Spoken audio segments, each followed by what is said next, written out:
Hi, I'm Jennifer Murphy, and I'm here to walk you through some iReady test report scores for Bryan Elementary in the second grade or a second grade classroom. As we start, I want you to know about the demographics of this class we're looking at. It is a second grade class with 25 students. One student is a remote student and is with a different teacher, so their data is still with his homeroom class, but he is instructed outside of the regular ed classroom. It was a pandemic year, so just to keep that in mind, the students were not in class every day of the year.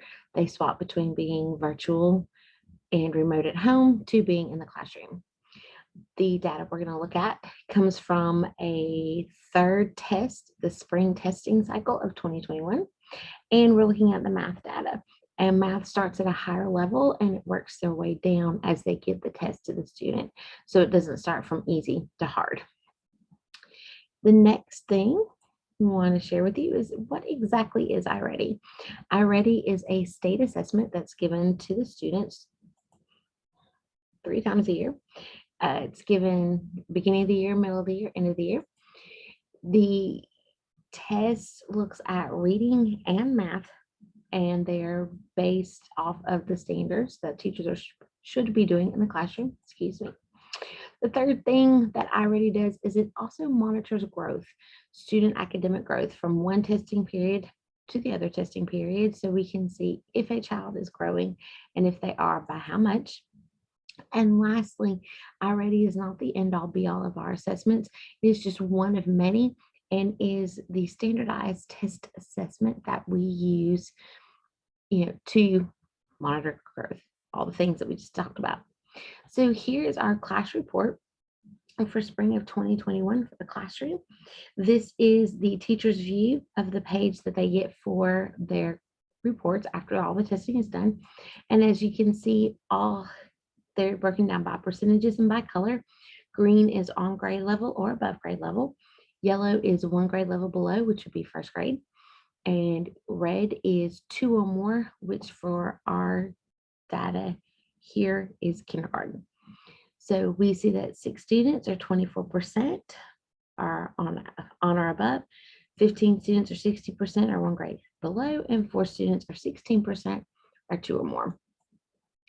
On the right-hand side, you see we have placement by domain. Domains are the sections of academic learning that our standards are broken into.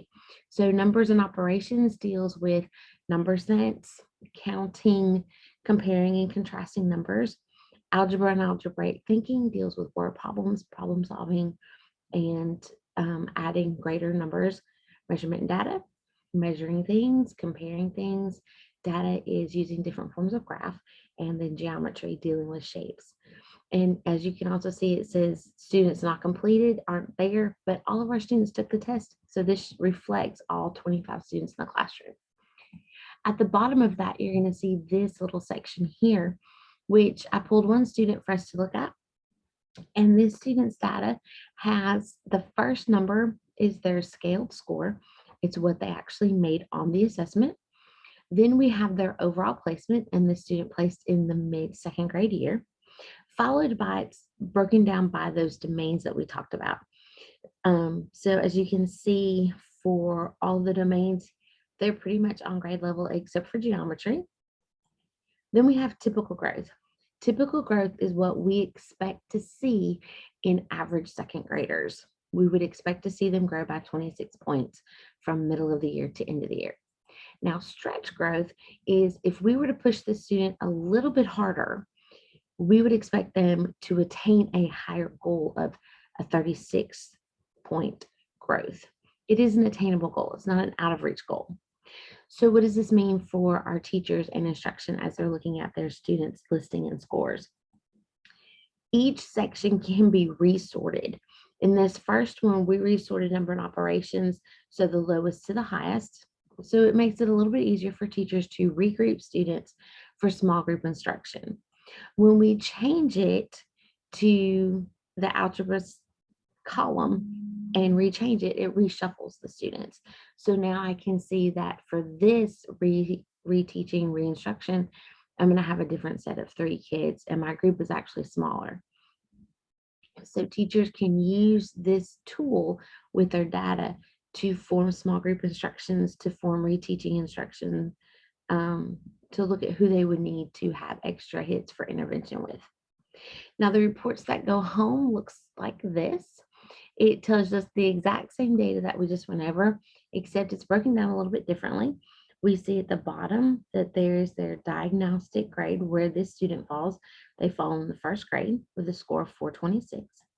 Here's their stretch growth and their typical growth right there. This blue line is their growth progress. This student grew by 23 points from that last blue line, which was the mid of the year test, to the top. And then over here on the right, again, it's broken down by the domains. So you can see where they fall. The student has a strength in number and operations and geometry and needs a little extra help in the other two domains.